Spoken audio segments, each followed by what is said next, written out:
todos. En primer lugar, quiero agradecerles su presencia vía virtual. Vamos a comenzar el conversatorio Las artes del amor entre esposos veteranos, la duplicación de la voluntad, el quererle a ella y el amar nuestra unión. Voy a proceder a poner una presentación que me va a ayudar a presentar la actividad del día de hoy. Bien, entonces el conversatorio del día de hoy va a estar a cargo del doctor Pedro Juan Viladrich. El profesor Viladrich es doctor honoris causa en Humanidades por la Universidad de Piura y profesor senior de nuestro Instituto de Ciencias para la Familia y de la Maestría en Matrimonio y Familia. Es profesor emérito de la Universidad de Navarra, donde fue fundador y primer director del Instituto de Ciencias para la Familia y de su maestría en Matrimonio y Familia. Profesor visitante en varias universidades de América y Europa, entre ellas la Pontificia Universidad de la Santa Croce en Roma. Tiene amplia experiencia como profesor universitario, autor de libros y artículos académicos. Es consultor de casos conyugales y familiares con mucha experiencia. Con Ana, su esposa, tienen 4 hijos, 15 nietos y luego de más de 50 años de vida matrimonial. Y voy a tener el privilegio de dirigir este conversatorio. Como moderadora vamos a tener a la bachiller Ángela Torrico, bachiller de Ciencias de la Comunicación con especialidad en Comunicación Organizacional por la Universidad de Lima.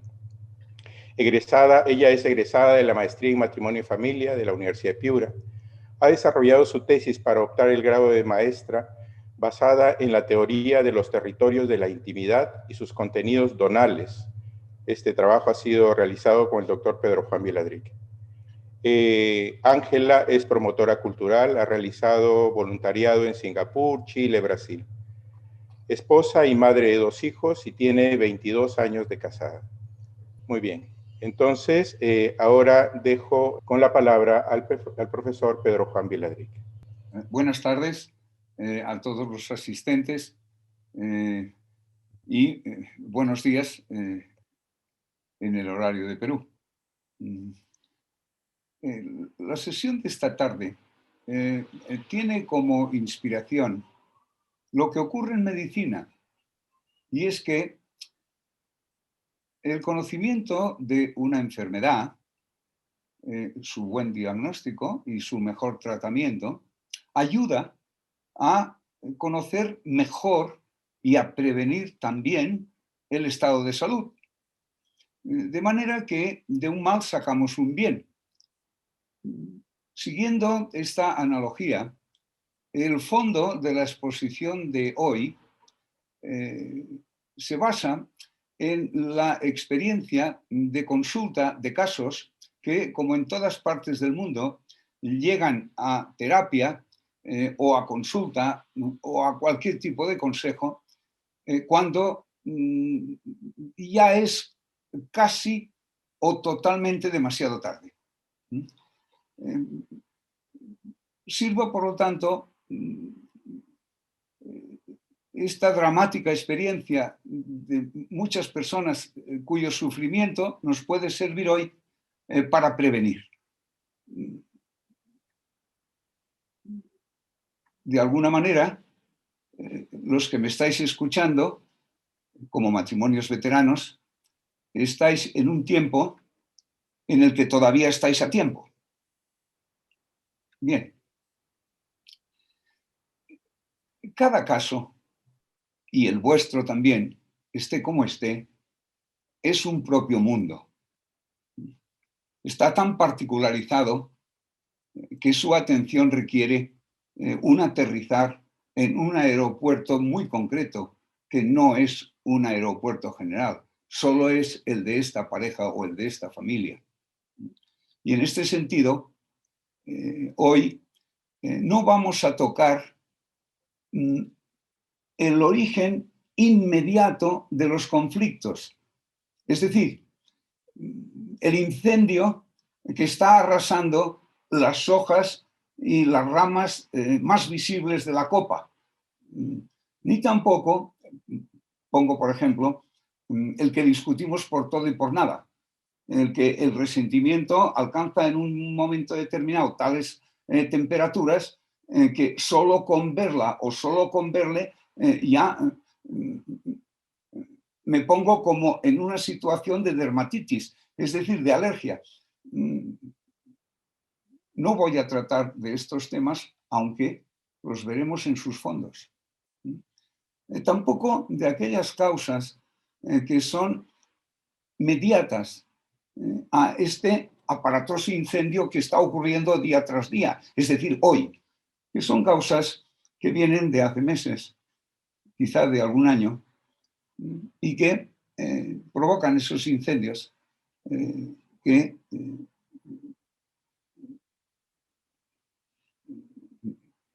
nos captan la atención, ojo con esto, como si lo más aparatoso de un conflicto fuese su causa, cuando en realidad es un efecto. Es decir, tiene un proceso detrás que viene de lejos. De manera que para resolver estos incendios inmediatos, el mal carácter, los gritos, las faltas de respeto, los cansancios, las fatigas, la aparición por cualquier motivo estúpido de un resentimiento muy profundo, causando una desproporción enorme entre lo que de hecho ocurre y que hace que vamos, estemos a punto de incendiarnos como dos bonzos tailandeses. Sin embargo, el proceso viene mucho más de atrás. Pero en ese atrás hay también causas que son mediatas. Por ejemplo, dice, me acuerdo de un caso en el que una señora mayor, bebo un poco para apagar el incendio, que me traen los recuerdos. Una señora mayor era, ¿cómo podría yo llamarla? Un diamante, una perla insólita, una joya de la perfección. Era una magnífica esposa, había sido no menos excelente madre numerosa de 5 hijos, era una anfitriona conocida en su entorno social por lo bien que se estaba en su casa, lo bien que recibía, la elegancia. Bueno, pueden ustedes echarle todos los piropos porque ninguno era exagerado. Bien, casóse uno de sus hijos con una chica, como se dice en España, que pasó a ser su nuera. La chica era una universitaria recién graduada en medicina.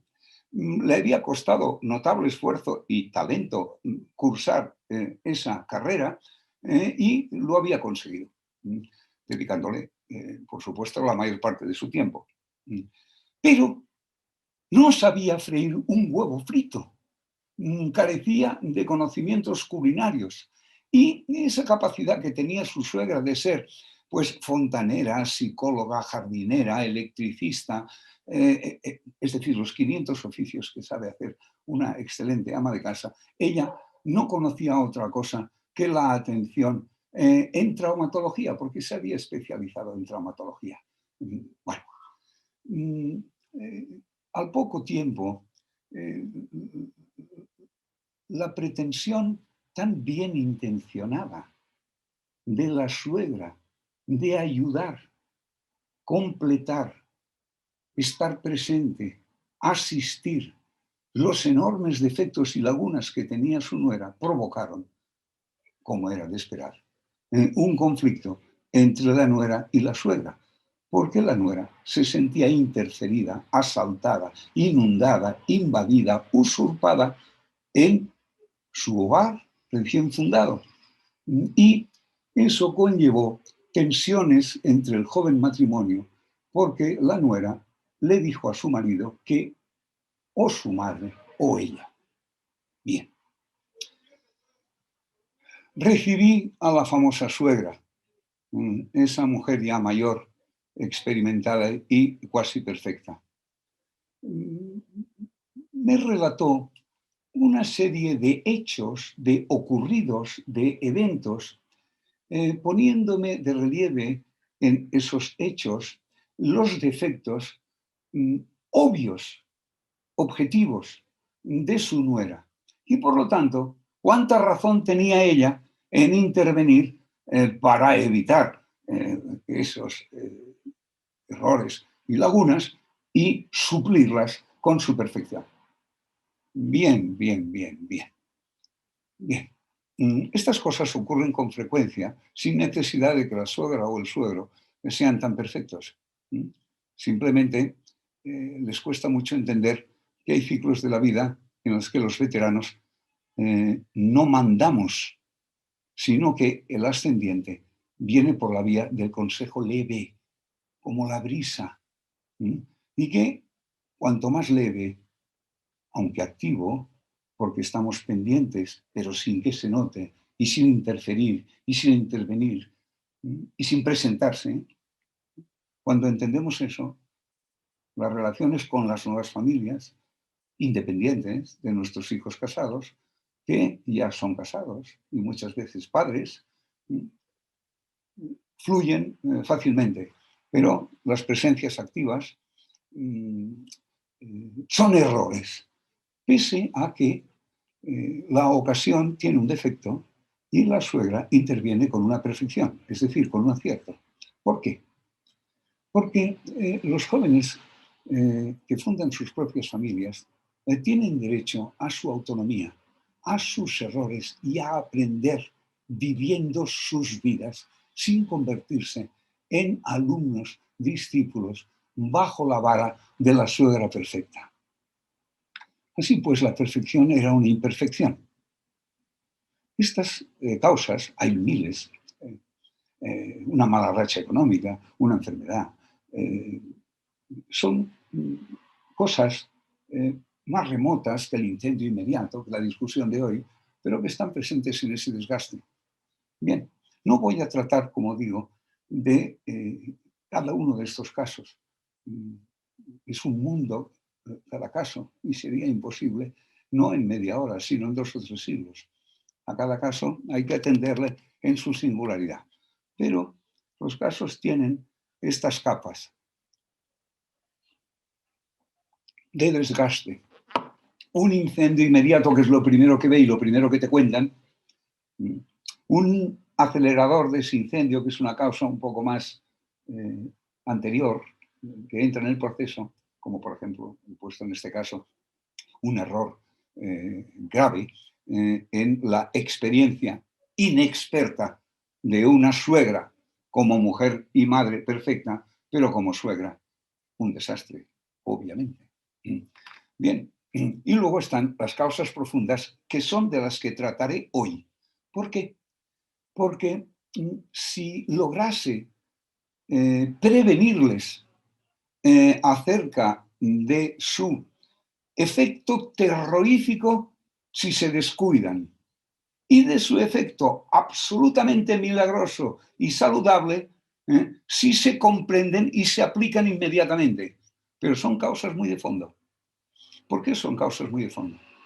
Porque a la hora de la verdad, cuando tienes un caso, una vez parcheado, atendido el incendio inmediato y las causas mediatas, porque, por ejemplo, los incendios inmediatos, por ejemplo, un maltrato, una violencia que ocurre cada mañana y cada tarde, hay que pararla enseguida, si es necesario, con una separación provisional, porque lo que no se puede a una herida es hurgarla de tal modo que se profundice hasta la muerte. Es necesario ingresar al paciente y a veces en la UCI, es decir, con un cierto aislamiento para poderlo atender y que no se nos muera. Luego vendrá una recuperación.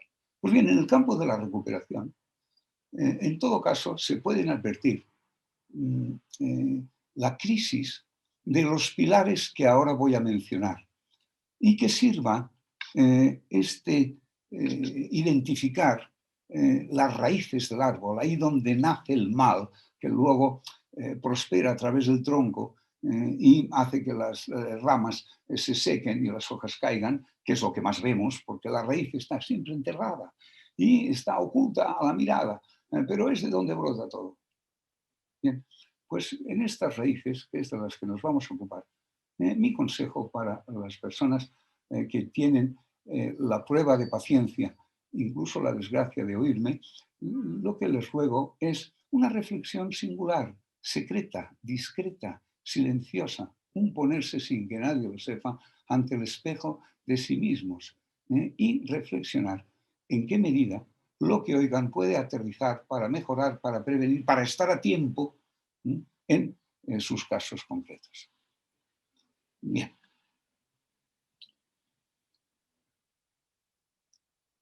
Siempre que logramos mejorar un caso, por difícil que nos haya venido, es porque hemos logrado que las partes en conflicto entiendan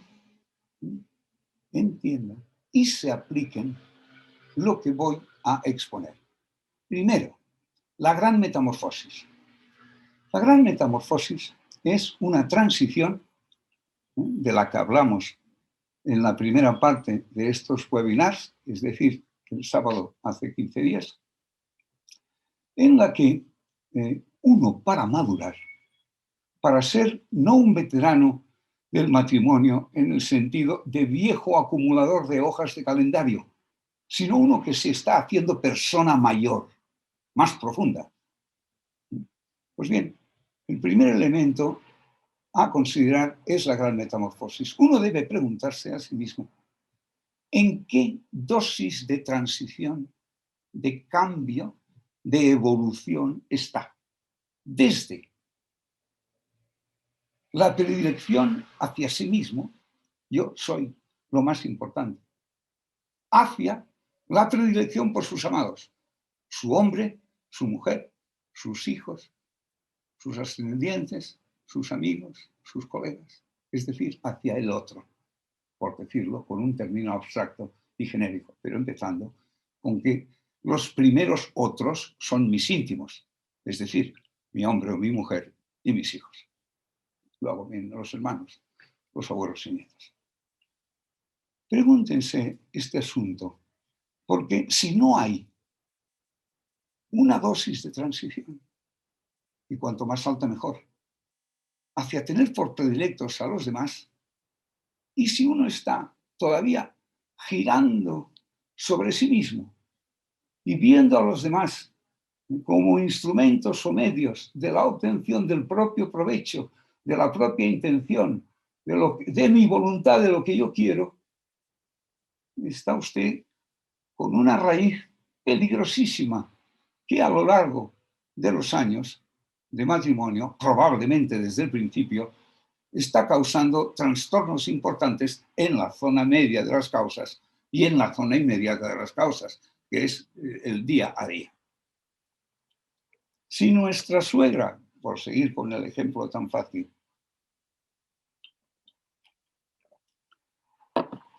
hubiera pensado y hubiera descubierto que la intención de ayudar tiene que librarse de la vanidad de mostrar la propia perfección como maestra de la nuera.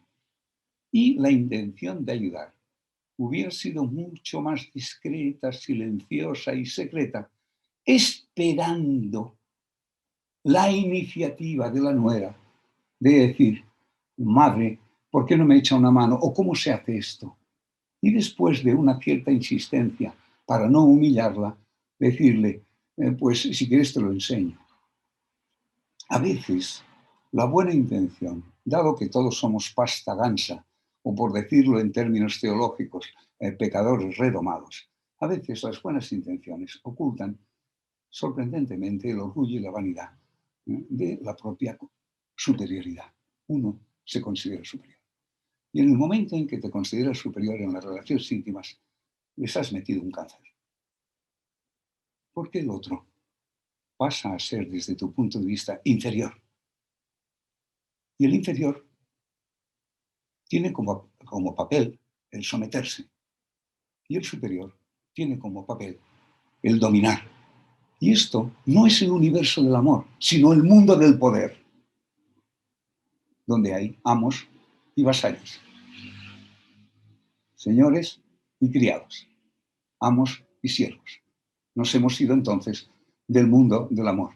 A veces trasladando al ambiente familiar y matrimonial el esquema y jerarquía de valores que se juegan en la sociedad, en la competitividad de nuestro trabajo, en la competencia entre las empresas. Ojo, no digamos ya en el mercado político, ojo, porque los tics del poder, de ser más y mejor y dominar, son absolutamente contrarios a la libertad, a la gratuidad y a la incondicionalidad del amor. Sirva esta reflexión para también caer en cuenta como eximente o atenuante de la nula o pésima educación que la inmensa mayoría de nosotros hemos recibido. A mí, cuando era pequeño, me enseñaron tanto en mi familia como en los colegios, digo colegios porque, bueno, es una pérdida de tiempo, perdón, como en los colegios, a que el esfuerzo, el trabajo, tenía que ir dirigido a las notas en las asignaturas, los mejores resultados académicos, porque eran la base de una socialización adecuada en la que yo en el mercado iba a ganar más dinero que otras personas con menos esfuerzo y menos conocimientos. Pero enseñar realmente los cambios interiores, el ajardinamiento, esto es, la gran transformación o metamorfosis que uno tenía que acometer ya desde pequeño, ni hablar ni soñarlo. Me enteré como estudioso sobre los 45 o 50 años. Bien, menos mal que fue a tiempo para ciertas cosas, por ejemplo, para mis nietos. No, en cambio, para mis hijos, que siempre me dicen que he sido mucho mejor abuelo que padre, con razón. Bueno, esta es la primera reflexión que uno tiene que hacer. ¿Sigo centrado en el ego egocéntrico? ¿Soy yo mi propio predilecto? ¿O he abierto en una dosis aceptable? He abierto, subrayo la palabra porque es una apertura, es un escape del encerramiento que el ego egocéntrico nos tiene a nosotros con nosotros mismos, es un ensimismamiento. Pues bien, he logrado salir de este ensimismamiento y estar en la predilección por la vida, lo que le ocurre, el bien de mis amados, porque entonces amo. Y si mantengo esa línea de transición, pongo debajo de cualquier conflicto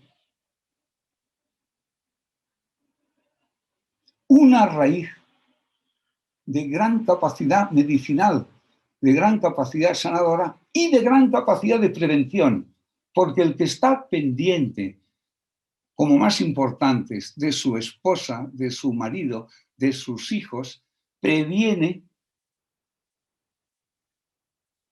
esas líneas peligrosas en donde el resentimiento, la venganza, la decepción nos lleva a un encierro en nosotros mismos porque nos han herido, porque no son justos con nosotros, porque vas a ver tú ahora quién soy yo, etcétera, etcétera. La predilección es amor y por lo tanto es paciente, benigna, creativa, logra salir de las trampas, es positiva, espera, es decir, tiene esperanza, no claudica ni se rinde, encuentra cada día una ocasión para rebajar tensión, para introducir dulzura. Ojo, porque esa metamorfosis es la historia de nuestra madurez como amadores o la historia de nuestro egoísmo, por encubierto que esté, por disimulado que lo tengamos. Profesor, nos quedan 5 minutos. Bien, los asistentes, por lo tanto, harán un acto de misericordia que les imploro, porque en 5 minutos de lo que tenía pensado explicarles hoy no queda ni para una dosis de cuentagotas de médico de antes. El segundo consejo es examinarse acerca de si uno está en el don o en la apropiación. Si uno está en una disposición que ha logrado convertirla en habitual, en la manera de ser, que es darse en la forma de acoger, que es otra forma del don, y unirse. Es decir, percibir esa tercera dimensión tan difícil, porque percibir lo que tú y yo somos como juntos, como unidos, es como tercera dimensión la cima del amarse y por lo tanto expresión de la madurez. O bien estamos en las codicias apropiadoras del yo egocéntrico, o bien solo hemos descubierto la dualidad del yo y el tú, pero no ha trascendido a la unión, sino que se ha encerrado en un defecto que tiene la dualidad, que es la prestación de servicios y la reciprocidad satisfactoria en esa prestación de servicios, que pueden ser desde los íntimos sexuales hasta los económicos y hasta que me planche bien las camisas. Porque la dualidad, como simple intercambio de servicios útiles, es pura utilidad y se cancela no de común acuerdo, sino cuando una de las partes, basta con que una, ya no se sienta satisfecha con el intercambio. Lo cual ocurre con muchísima frecuencia. Ya no me gustas, ya no me das lo que yo necesito. Es más, lo estoy encontrando en otra tienda. Ya me entienden. Este es el segundo consejo. El tercero llega para entender el título de esta sesión de esta tarde, para lo cual creo no tener ni siquiera un minuto. Vamos a ver. Cuando empezamos una relación, la trilogía que somos, sentimientos, volición y cognición, las conmociones del sentir, la voluntad libre y el entender la verdad, cognición, volición y sentir, funcionan en una doble dirección. Cuando empezamos, el sentimiento protagoniza, no suprime, sino que protagoniza la intensidad del entender y la intensidad de la voluntad. A saber, la acabo de conocer, incluso vale para otros vínculos. Me acaban de traer el niño por primera vez al regazo, mi mujer me lo está presentando como padre, la primera vez que lo veo. Eso es una explosión de emociones, como todos sabéis. No digamos, si volvemos al primer ejemplo, que es el enamoramiento. En ese momento, el sentimiento le dice a la voluntad, oye, quiere esto porque fíjate lo que disfruto. Y el entendimiento ve maravillas en lo que, las tenga o no las tenga, como maravillas se ven. Y al enamorado y a la enamorada lo vemos pues dotado de las máximas perfecciones y pensamos, ¿cómo podría yo discutir o pelearme con este? Pero si es la felicidad pura. Con el tiempo, el aterrizaje en la realidad y el progreso experimental de la convivencia va pidiéndole al entendimiento que entienda decepciones, defectos, limitaciones que no habíamos advertido al principio. El entendimiento le pide a la voluntad que pase por encima y que las asuma, las resuelva y no las aumente en conflicto. Y el sentimiento, mandado por el entendimiento y por la voluntad, no pierde el sentir, sino que alcanza otros niveles más profundos de los sentimientos que vienen justamente de la intervención del entendimiento y la voluntad. Por ejemplo, los que tienen bodas de plata o bodas de oro y me están escuchando, sí recuerdan, porque abren el álbum de fotografías, de cuando tenían 18 o 20 años, ellas y ellos verán cómo les ha pasado por encima como una apisonadora, laminándoles en frío la vida. El cuerpo, señoras y señores, no es el que teníamos en el esplendor de la primavera de la vida. Sin embargo, tenemos la experiencia de una ternura con el decaimiento de ella o de él que no podíamos tener a los 18 y a los 20, obnubilados por el resplandor de la belleza. Sin embargo, esta ternura de hoy es más profunda, alcanza el final de las raíces de nosotros mismos. no depende de los sentidos, brota de lo más profundo en cuanto a amadores que tenemos en el corazón, en la mente, en la voluntad y en los sentimientos, porque esa ternura es también un escenario sentimental. ¿Cuántas veces los que tienen esta suerte han visto a sus abuelos veteranos, si tienen esa suerte, cogerse la mano, mirarse, poner el brazo sobre los hombros de ella? Dos cuerpos que ya no pueden hacer los 100 metros sin bastón o quizás sin silla de ruedas. Pero esos cuerpos, esas mentes, cognición, volición y sentir, están a pleno rendimiento, con una experiencia en nuevos escenarios de lo que es el amor conyugal. Es decir, el amor a lo masculino y a lo femenino de él. Por eso se dice que el amor conyugal es el paradigma del amor sexual. Hay un momento en que se nos desgasta el amar, lo que nos hemos encontrado. Y sorprendentemente empezamos a tener disgusto por amar, amargura, tristeza, mala gana, cansancio, fatiga, decepción. Hay que prevenir a tiempo ese perder el amor a nuestro amor, perder el querer al quererle y al quererla. Es clave que a tiempo dediquen espacio y tiempo, entendimiento, voluntad y sentimientos a esa duplicación de la voluntad, por la cual cuando te miro, no solamente está el hecho de quererte, sino que ahora quiero quererte, amo amarte y amo lo que somos juntos, la unión, es decir, amo el relato de nuestra vida. Dos consejos para terminar. Ángela, cuando celebramos aniversarios, no solamente celebramos que ha pasado un año, o 10, o 15, o 25, o 50.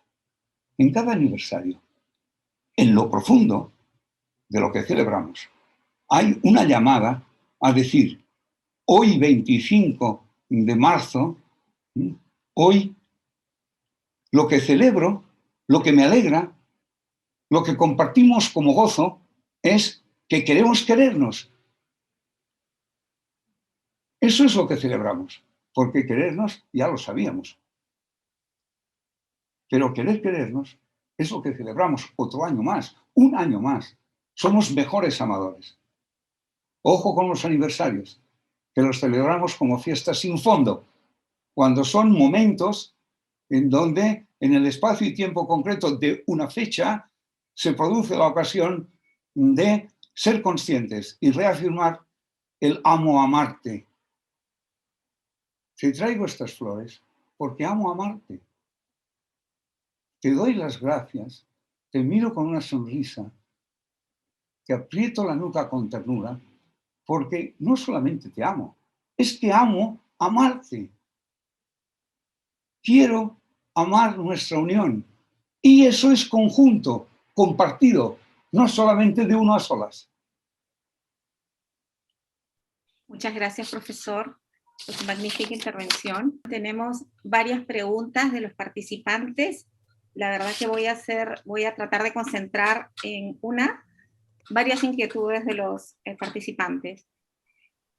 Esta metamorfosis de la que usted nos está comentando, de la predilección personal de uno mismo hacia la predilección del otro, que logra perdones, que mantiene la ternura, que evita soledades, ¿es posible de qué manera? En sus escritos usted nos habla de la misericordia conyugal. ¿Nos puede hablar más al respecto?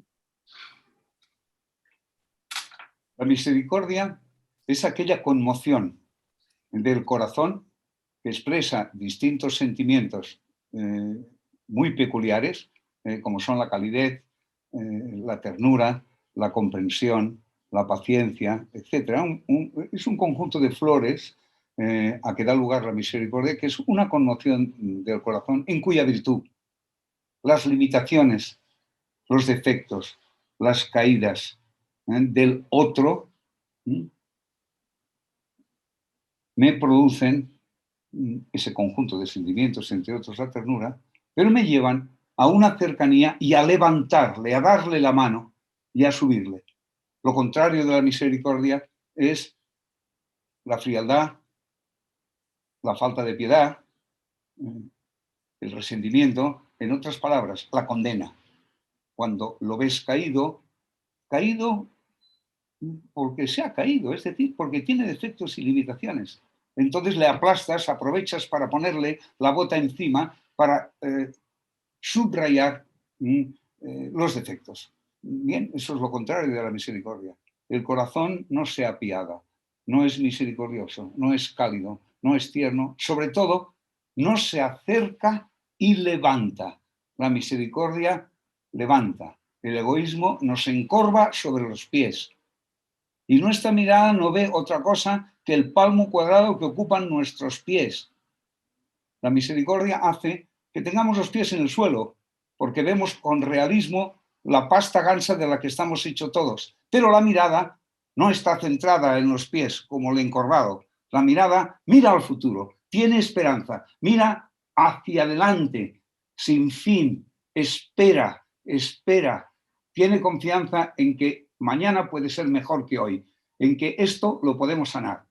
Esa misericordia es clave en los amores, especialmente veteranos, que han descubierto que si nos amamos no es porque seamos perfectos, porque si la condición para amarse fuera la perfección, ni Adán ni Eva, es decir, en ningún siglo ni año, en ningún lugar y tiempo hubiéramos podido ser amadores.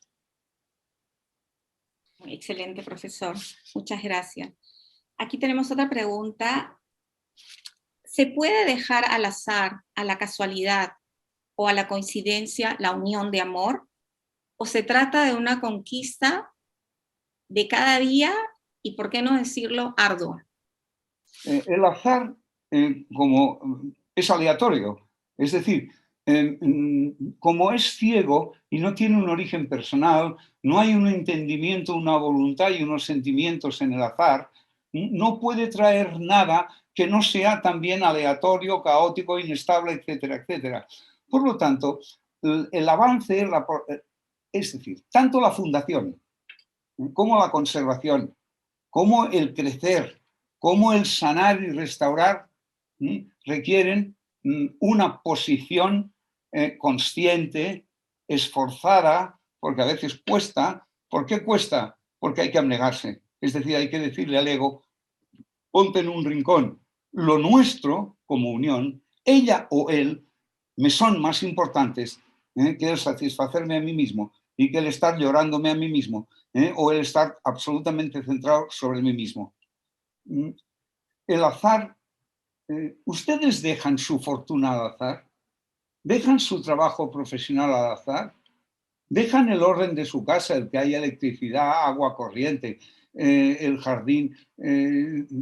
¿O dejan que las plantas del jardín al azar, a ver si al azar prosperan, se podan a sí mismas, se abonan, salen las flores? Al azar, queridos, el que es un poco jardinero lo sabe, el jardín no da más que hierbajos y malas hierbas. Y además, cuando se ha dejado por descuido al azar, esas malas hierbas no basta con podarlas con la podadora, porque rebrotan las sinvergüenzas de ellas. Hay que arrancarlas de raíz. Lo mismo en amor.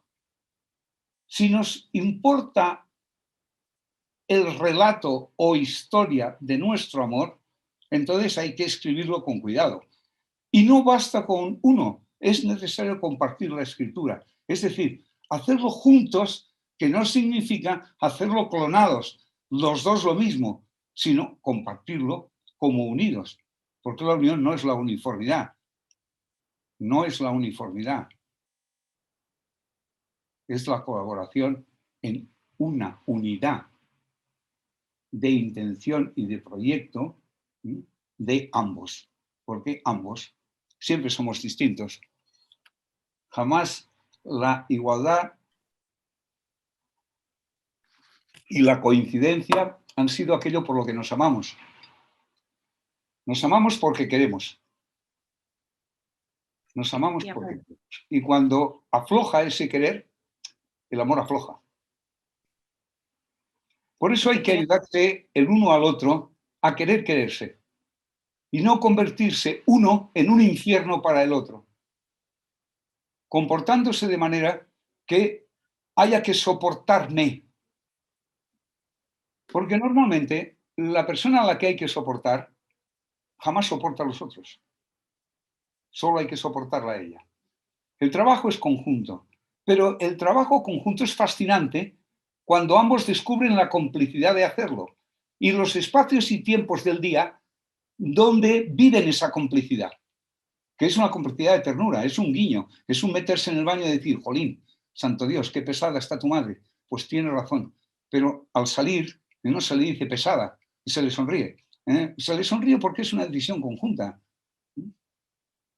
Esa aventura fascinante de compartir la coincidencia como cómplices es un descubrimiento de la veteranía, pero es un descubrimiento que hay que sostener, que hay que esforzarse en abonarlo. El azar es la excusa de aquellos que fracasan. Se nos fue el amor, no sabemos cuándo ni cómo. Claro que lo saben. Profesor, esto quiere decir entonces que esto que tienen los cónyuges es la manera como se viven, es un hábito de vida, es el modo de vivir que adquieren los que están dispuestos a amarse y ser amadores. Vamos a ver, Ángela. Descubrir que tú y yo somos juntos una, no dos uniones, sino una unión, es la madurez del amor conyugal.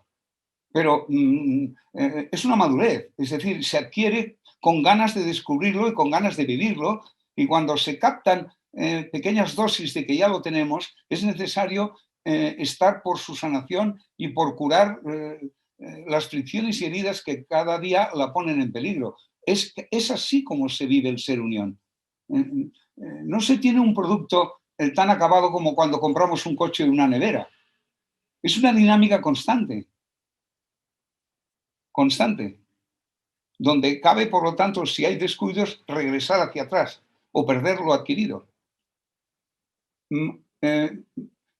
Tengo yo en preguntas y respuestas algunas que quisiera también contestar de manera muy rápida. A Alejandro Emilio Alamo le digo que efectivamente una cultura en donde hay errores fundamentales sobre lo que es amarse, lo que es la unión conyugal y lo que es el don de sí, que se influye en el matrimonio terroríficamente, es como veneno. A Ángel Orbegoso, que la unión amorosa puede acabar en comprensión. No utilizaría la palabra acabar, sino que el comprenderse, en el sentido que usted utiliza, es parte de la misericordia. Es comprender en el sentido de don y acogida el que ambos no somos perfectos y que no nos podemos pedir la perfección, porque es pedirnos un imposible y por lo tanto ir a la decepción. Nos comprendemos porque no nos exigimos ser bolas esféricas ni diamantes, sino simplemente nos pedimos intentarlo honestamente, con sinceridad, con lealtad y con la constancia de la fidelidad. Eso es lo que nos pedimos. Pero en la constancia, en la fidelidad, en la lealtad, no pretendemos ser redondamente esféricos, acabados y terminados, dignos de figurar en el Museo de los Perfectos, porque eso es una exigencia del egoísta respecto de los otros. El egoísta quiere que los otros sean perfectos y que así les sirvan, le inciensen y le rodeen. En general, él no se exige eso, ni muchísimo menos. En cuanto a la pregunta sobre el perdón, realmente forma parte del avance del amor el arte de perdonarse. Y forma parte de ese avance el no tener materia grave o gravísima de perdón. porque es más difícil. Profesor, tenemos una pregunta sobre la misericordia si lleva a la restauración. Para estas parejas que pasan por crisis y llegan a la terapia, una vez identificados los conflictos, ¿qué se debe proponer? ¿Se debe proponer volver a lo que tenemos o lo que teníamos o un escenario nuevo? Una crisis profunda tiene adentro como una mala digestión del pasado y una perversa tendencia del pasado a reproducirse en cada hoja en blanco que cada día que viene al amanecer trae ese blanco. Pues bien, el pasado lo coloniza. Se empieza a vivir sin la esperanza de algo nuevo, sino reiterando el pasado. Y por eso hay en las crisis el pasado negativo, hay que inmediatamente aniquilar su capacidad de convertirse en futuro y por lo tanto de prohibir el futuro en lo que tiene de oportunidad. Y en este sentido, un pasado que se proyecta sobre el futuro, cada día nos pasa lo mismo, no hay salida entre nosotros, es otra vez volver a lo mismo, priva de esperanza. Y sin esperanza, creyendo que mi futuro va a ser inevitablemente la reiteración del pasado y a peor, no hay posibilidad de vivir el amor, porque el amor es esperanza. Y la alegría del futuro, y la novedad y la innovación, y la creación. El amor que no es creativo está desanimándose. El amor que no tiene futuro no lo es, ha perdido lo que tiene, que es apertura al día de mañana, a la fascinación de escribir nuevo, de crear, de innovar. Ojo con el pasado, sobre todo si es negativo, y tiene esa tendencia a colonizar el futuro. ¿De acuerdo? Por lo tanto, lo más difícil, pero imprescindible para salir de una crisis, es que ambos, o por consejo y enseñanza de terceros, o porque lo logran entre ellos, consiguen abrir la oportunidad de una unión nueva, inédita y mejor que la del pasado. Porque si no hay esperanza de algo nuevo, inédito, más profundo que el pasado se les comerá el futuro. La salida de toda crisis es abrir el futuro, abrirle una novedad y una mejoría. Eso cuesta, pero ahí es donde está la solución a las crisis y sobre todo a la desesperanza que traen. A ese decir, mire, doctor, como me han dicho muchos, no me vale la pena. Muchísimas gracias, profesor, por sus respuestas tan claras y contundentes con todos sus años de experiencia. Aquí tenemos una pregunta de ¿cómo reconocer que la pareja aún permanece en la dualidad y cómo salir de ella para pasar a la unidad? La dualidad se puede descubrir si examinándose resulta que la dinámica principal de nuestra relación es el intercambio satisfactorio de prestaciones. Por ejemplo, él me dice en consulta, yo en casa soy el cazador que trae el conejo y los antílopes, es decir, que trae el dinero. Y mientras cumpla esa función, recibo la prestación correspondiente, que es que me tienen una casa en condiciones. Está limpia, está ordenada, se me plancha la ropa, a la hora de comer y de cenar hay comida, etcétera, etcétera, etcétera. Y además me cuidan domésticamente a los hijos. O sea, si entre nosotros solo hay un intercambio de prestaciones, es que estamos en una dualidad de utilidades, pero no hemos trascendido a la unión. ¿Por qué la unión no depende de la equiparación entre prestaciones? Por ejemplo, la enfermedad es una experiencia de unión, porque una de las partes no está en condiciones de seguir con sus prestaciones, ni siquiera con devolver una parte. A veces está tan enferma y la previsión de enfermedad se prolonga que la primera parte sabe que ha de abandonar cualquier esperanza de contraprestación de servicios equitativa o proporcionada. El amor, sin embargo, no cesa cuando una de las partes, por enfermedad, por un infortunio, por una mala racha, por cualquier cosa que la atenaza, no está en condiciones de prestación. Entonces el amor refuerza la atención, refuerza la misericordia, refuerza el levantar, refuerza el acoger. La reciprocidad de prestaciones no. En cuanto hay una falla de prestaciones, uno le dice, oye, no me sirves para nada. Ahí es donde se nota si estamos en una pura dualidad, digo, o hemos pasado a la unión que resiste y que no depende de la reciprocidad. Toda unión tiene abajo un intercambio de servicios, ¿quién lo duda? Pero el intercambio de servicios no es el fundamento de la unión. En toda familia ordenada hay un intercambio de roles, una distribución de funciones. Pero esa distribución de funciones, ese intercambio de roles, lo trae el ir construyendo la unión, no al revés. No es el intercambio de prestaciones lo que nos une. Eso simplemente nos hace interesados. Es decir, hace que el ego esté interesado en ese intercambio porque le saca provecho. Ojo, porque los matices psicológicos son muy finos, pero la distinción es galáctica.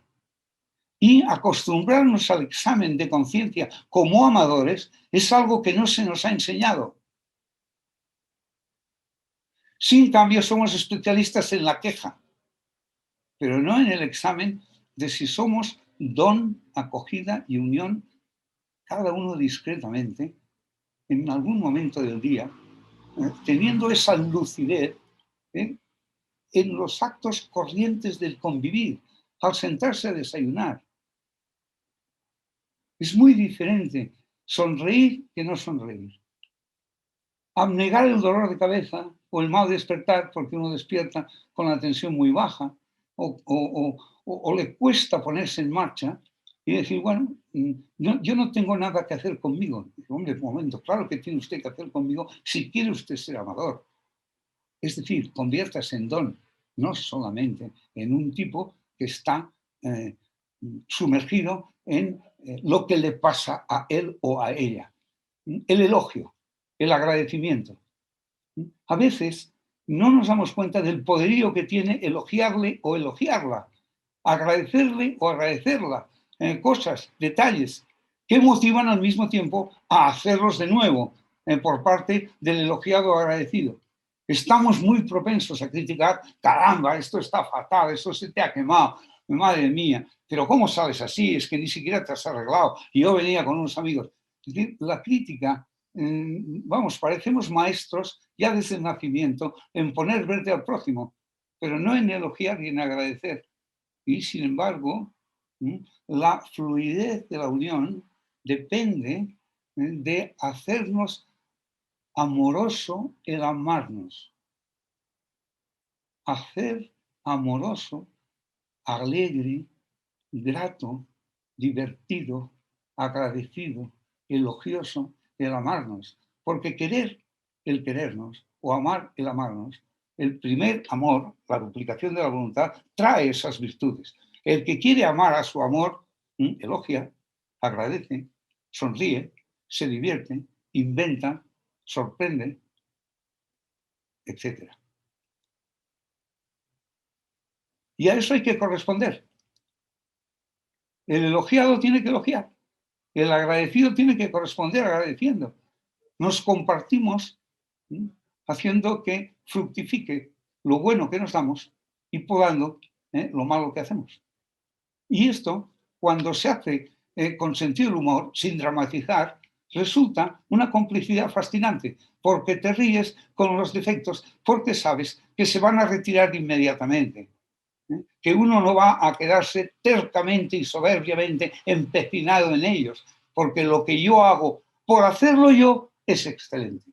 Ese es el estúpido que llevamos todos dentro. Perdón, la estúpida también. Bueno, muchas gracias, profesor. Otra pregunta es, cuando en ocasiones no hay cultura de amor, de matrimonio y de entrega en el cónyuge y su familia, ¿cómo eso influye en mi matrimonio? Mire, dos respuestas rápidas. Cuando uno está enfermo de muerto está enfermo. Quiere decir que si no tienes cultura de amor, pues nada de amor sabes. Y claro, ese es el problema. Segundo, para no desesperar, vamos a ver, ojo con estos tres componentes. Carga genética en la cual hay una línea genealógica. Hasta un tío lejano y un primo ha dejado una marca en un gen que nos entra en los 43 de 23, en los 46 de 23 y 23 de padre y madre.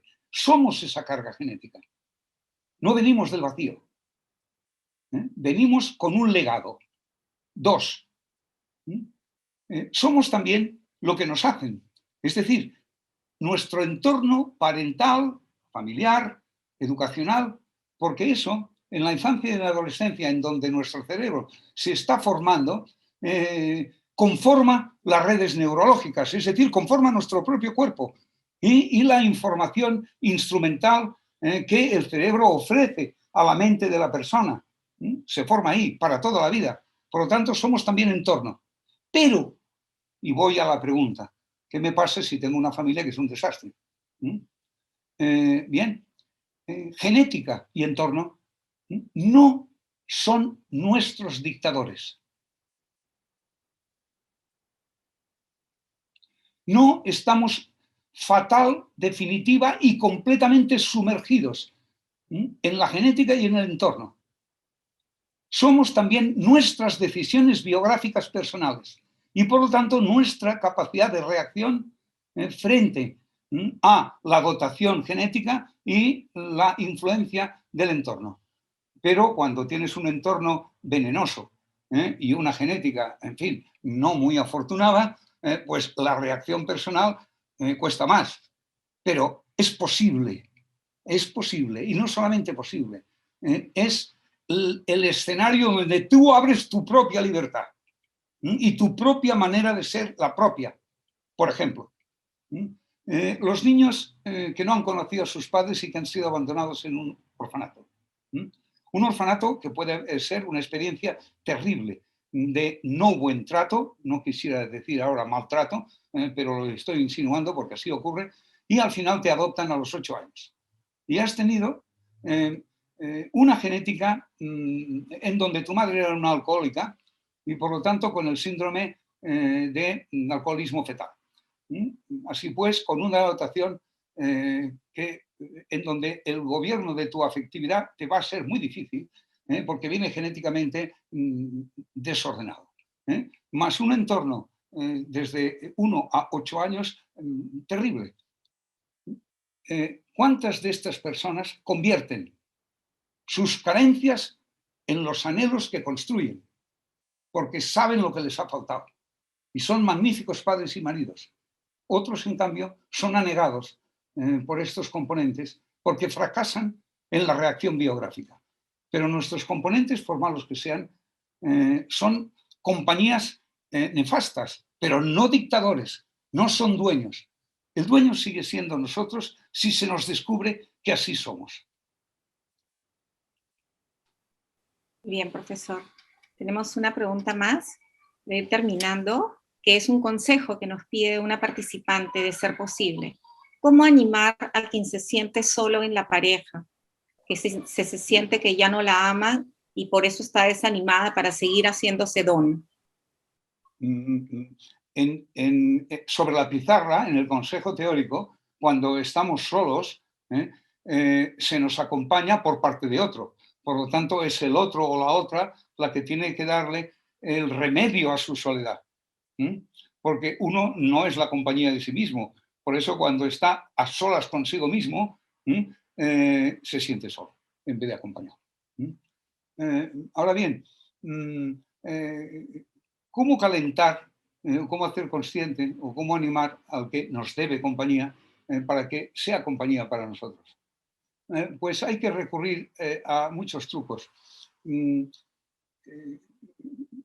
Hay unos trucos de tendencia masculina y hay unos trucos de tendencia femenina. Es decir, no es la misma la imaginación masculina que la femenina. Las mujeres pueden reaccionar si su hombre sabe hacerlas sentir especiales. Si vuelve a convencerlas de que es suyo y que no se ha ido. Y de que lo está haciendo mal y no sabe hacerlo mejor. Y que quizá la mujer decepcionada sería una buena maestra. Estas conversaciones no tienen un efecto a tiempo cero, velocidad infinita. Son actitudes a lo largo del tiempo, que empiezan con la famosa conversación en el baño que siempre he aconsejado. Cuando ella se maquilla, cierren ustedes la puerta por dentro y pellizquenle el trasero y díganle, ya está bien. Nuestro mejor negocio somos tú y yo y nos estamos haciendo daño. ¿Qué podría yo hacerte para que sonrieras otra vez? Esas conversaciones hay que saberlas tener. La fuente de la ternura en la pareja es la mujer. Adán descubre la ternura en el modo como le devuelve la mirada Eva. Porque Adán aprende a amar cuando ve a Eva. Antes lo único que hacía era organizar la liga de baloncesto entre los chimpancés. El hombre no es seno de vida. Es la mujer la que es seno.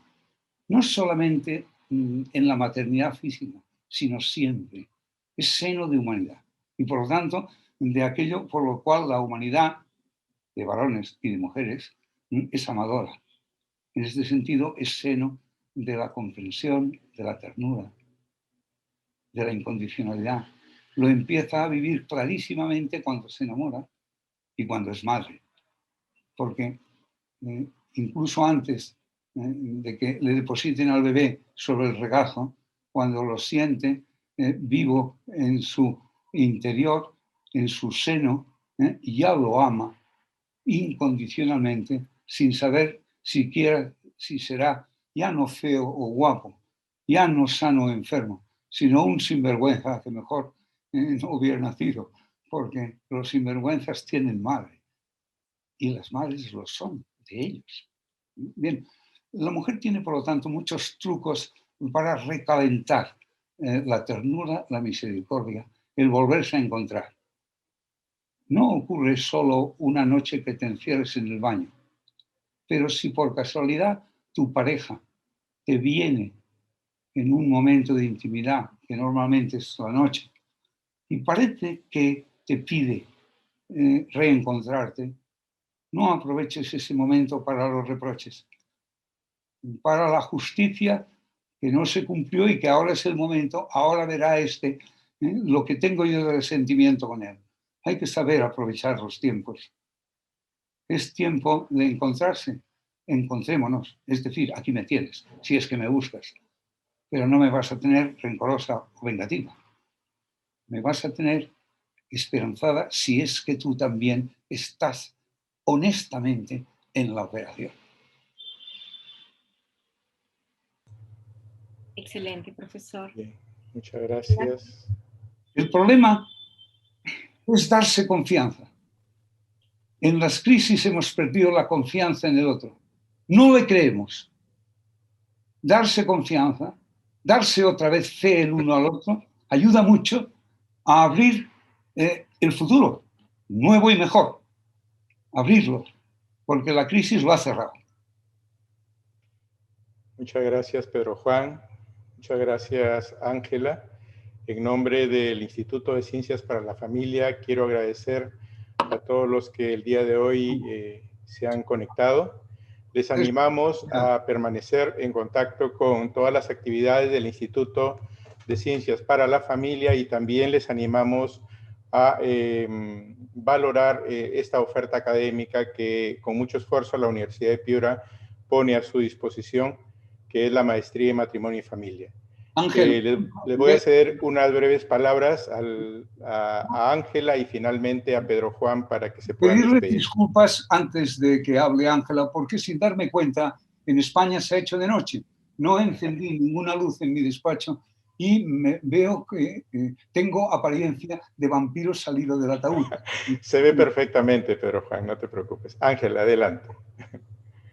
Bueno, nada más agradecer la oportunidad y el honor de poder acompañarlos. Muchas gracias a todas las personas que han participado y por supuesto, profesor Viladrich, una vez más, encantada con toda la luz que recibimos de toda su experiencia y de su cátedra, ¿no? Muchas gracias. Bien. Nada, les deseo un buen fin de semana. Ábranse una oportunidad, porque sea cual sea la dosis de sanidad que tenga su matrimonio, aplicarle de pronto un empeño, un empujón a este te quiero querer y nos queremos unidos, nos queremos nuestra historia de amor, hace milagros. Cuéntenles a sus hijos y a sus nietos, cuéntenselo. No hagan que quede muerto y desconocido. Cuéntenles en los aniversarios, en las fiestas, cuando tengan oportunidad, los eventos de su relato amoroso, las experiencias de su historia de amor. Háganles partícipe. Los nietos, ¿cuántas veces nos dicen, ¿cómo os habéis conocido? ¿Cuándo te declaraste? Cuéntenlo, revívanlo. Es un momento de transmitir el amor que al amor nos tenemos. Muchas gracias, Pedro Juan. Bueno, muchas gracias con todos. Con esto terminamos nuestra transmisión, renovándoles nuestro agradecimiento por haber acompañado en este conversatorio. Gracias.